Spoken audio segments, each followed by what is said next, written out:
Hey everybody, better late than never with another patch notes review. Skipped the last one because Smite was making me sad at the time, but hey, thanks for everyone who's been watching the videos on Smite is dying and all the other shit I've been doing. Let's tackle this mess, shall we? So, skins, I'm actually going to talk about them briefly. I'm going to wrap this into the other video I did. Whether you think these skins are good or what have you, the Terra skin, she's not Terra. I'll just say this. Yang should have been Robin. I don't care how much work it would have taken. This is a project where you fucking do it. Because this is Hi-Rez's chance to show to a major company that there are people that they can work with. They blew it. They blew it. So the 5 skins here are 750 gems as part of a battle pass. So you had to pay 750 gems. That's up from 600. But for these 5 skins, I don't think that's a bad deal. That's still, in effect, like a 375 a skin, which isn't bad. The Living Death Scylla, Pink Lotus Pele, Cobra Cur Osiris, Mouse Force Ganesha. This was a vote skin that lost last time. Divine Machina Apollo, Frostbite Cerberus, and Sugar and Slice Daji. My understanding, they are all 400 gems a pop. So this means that the total price of this package to buy everything in this patch alone is 3,550 gems. So if you wanted to buy it and you have nothing on hand, you're going to have to fork up 55 bucks. Just so you know. One of these skins might be a reward for spending your money on all the others. I can't find that information despite a very lazy check. Anyway, back onto relevant things. I don't think anything. No, that's just the timing. Let's see. This is big. Kumbhakarna and Persephone are getting changes to their passives. So Kumbha and Persephone basically have this passive that interacts if they die. If they get executed now, their passive won't save them, but the cooldown or the seed cost for Persephone won't get paid. So essentially, this is a minor buff to Alquang, Thanatos, and Achilles, but it also means that against the gods that they can stop, they are going to be able to have that up more consistently against those characters. Not a big deal. Bunch of changes to Yamoja. Riptide changing color if it aims into location. That's good. Hi-Rez is typically pretty good with colorblind compatibility. What I would hope, I kind of wish it was like a funnel. So you kind of go in through the wide end and get shunted out the thinner end. So there is a purely visual, not color-based indicator. I think that would help too. But, you know, better than nothing. I don't believe there's anything else that's... Isis has a new visual, whatever. Team Comp Helper doesn't really matter. This isn't really a thing. I don't believe a lot of time. I don't think players are unaware that their team comps are bad. They just don't care. But that's okay. Ranked matchmaking split changes. They're changing the queue. They changed the queues. I like the shorter queues. Makes it more tolerable. They are going to keep your TP and they're going to keep all of your stuff with MMR, which is good. So, item change. Erendite is actually getting some play at high levels. It's getting a 10 power buff. You're going to see this a good bit. I don't think this fits onto every build, but for all in teamfight comps, like, say, organized play, you're going to want Erendite now. It's actually pretty good. Staff of Murden doesn't matter. It's just way too expensive on a class that is already screwed with getting so many expensive items. It's nice for gods such as like Habwa can make really good use of Staff of Murden. Basically any god with CC in their kits, that's a core function. You can get double knockups.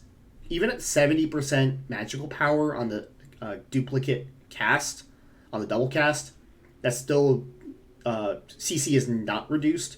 So that's something to look at. I don't think this is going to make Staff of Mirrodin a must-play, but for the gods who were considering it anyway, control-focused mages or mages with strong control, a little more interesting now. Ethereal Staff is getting a good change. Makes me sad, but it's a good change. Freya is being completely reverted back. They did a very long explanation of this. I liked the new Freya, but they couldn't balance her. Now she just has flat lifesteal at all phases in the game. They didn't change this back to, I think it's 5% plus 0.5% per level, which is probably what it should have been.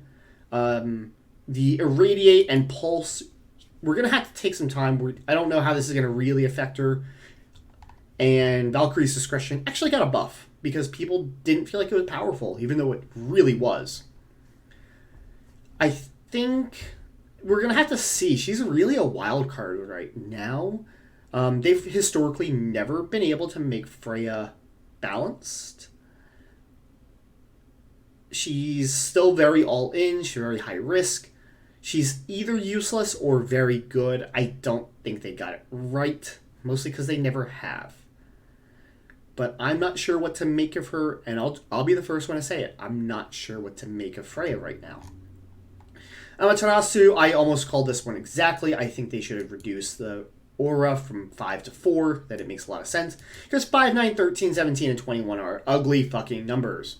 Dazzling Offensive does shitloads of damage if you get all 3 shots off. It's now a little bit less oppressive. Good change. Cerberus is getting a healing increase, doesn't matter.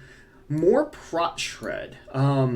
This should be 6-9 instead of 6-8. It says 5. That's because high res is stupid. Anyway, Ghastly Breath is going to have increased Prot Shred from 6 to 18 now per stack, and I think it's 3 stacks it does. Cerberus will remain niche, but maybe playable. Kind of a cool little pocket pick. Discordia's not going to get enough damage for her to really matter. She's a little safer now with erratic behavior, being up more, but the unruly magic doesn't matter.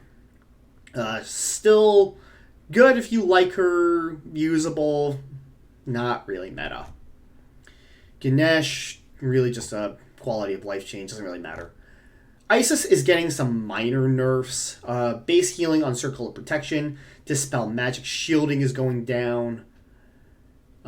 Spirit Ball is a 2-second increase. They said it was 1 before. 2 seconds actually I think matters. 1 second didn't. I think she's still very, very good. Maybe not must ban, but I think so many players have lately gotten so much practice on Isis. She's still going to be very potent. Susanoo is getting changes. I don't think he needed them. Whatever. I'm a bad Susanoo player, so I'm maybe not the best person to judge. But I don't feel like in the highest levels of play, he was really running the scene. So I don't really think this is a big deal. Verdant Growth now being over walls. I didn't realize it couldn't before.